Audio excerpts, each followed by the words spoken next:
প্রিয় দর্শক, আসসালামু আলাইকুম। প্রচুর গরম, এই গরমে একেবারে অস্থির হয়ে গিয়েছি। তো সকাল থেকে বিকেলে কোথায় ঘুরতে গেলাম সেগুলো একটু আপনাদের সাথে শেয়ার করব।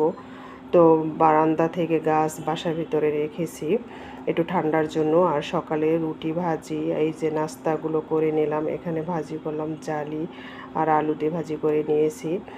আর বাচ্চাদের জন্য এখন ডিম পোস্ট করে নেব। তো সকালের খাবারের শেষে আমরা দুপুরে রান্নাটা বসিয়ে দিয়েছি। এখানে লাউ শাক, এর সাথে টমেটো, আলু আর পেঁয়াজ রসুন কাটা দিয়ে সেদ্ধ দিয়ে দিয়েছি। আর এখানে শোল মাছ দিয়ে আলু আর টমেটো দিয়ে ভুনা করে নেব। তো রান্নাটা ঝটপট করে আমরা শেষ করে নেব।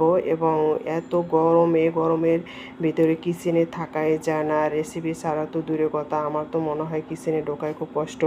তো ডাল রান্না করা শেষ হয়ে গিয়েছে আমার আগেই। তো আজকে চিন্তা করছে যেহেতু বাচ্চার বাবা বাসায় নেই, সে রাজবাড়ি গিয়েছে, এই ফাঁকে আমি একটু বাচ্চাদের নিয়ে একটু ঘুরে আসি। তো বাচ্চারা বাসা থেকে বের হওয়ার জন্য অস্থির হয়ে গিয়েছে। তো দুপুরে খাওয়া দাওয়ার শেষে আমরা একটু রেস্ট নেব। রেস্ট নেওয়ার পরে তারপরে আমি 5টা সাড়ে 5টার দিকে বাচ্চাদের নিয়ে একটু বের হব। যেহেতু লেক আমার বাসা থেকে খুবই কাছে, তো বাচ্চাদের নিয়ে একটু বের হব। তো এই তো রান্নাটা আমার পুরোপুরি শেষ হয়ে গিয়েছে। তো আমরা বের হয়ে গেলাম লেকের ভিতরে। হায় রে, লেকের ভিতরে এত এত মানুষ মানুষ দেখে আমার তো একেবারে মাথা খারাপ হয়ে গিয়েছে যে এত মানুষ গরমের বের হয়ে।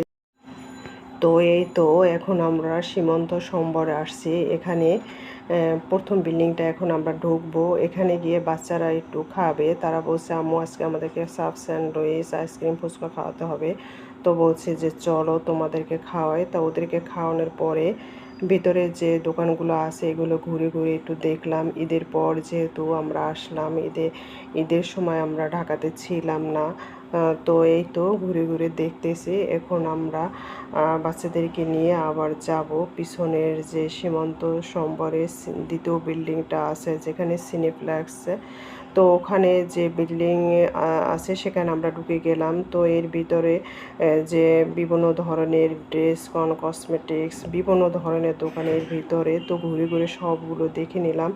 এবং বেশি একটা প্রাইস আমার কাছে মনে হয় না। তো এখানে আসলে সবাই পরিবারের জন্য সব কিছু একসাথে কিনে নেওয়া যায়। তো এই তো ঘোরার পরে আমরা বেশিক্ষণ থাকবো না, যেহেতু রাত প্রায় 8টা সাড়ে 8টা বেজে গিয়েছে। তো আমরা এখন বাসায় যাব।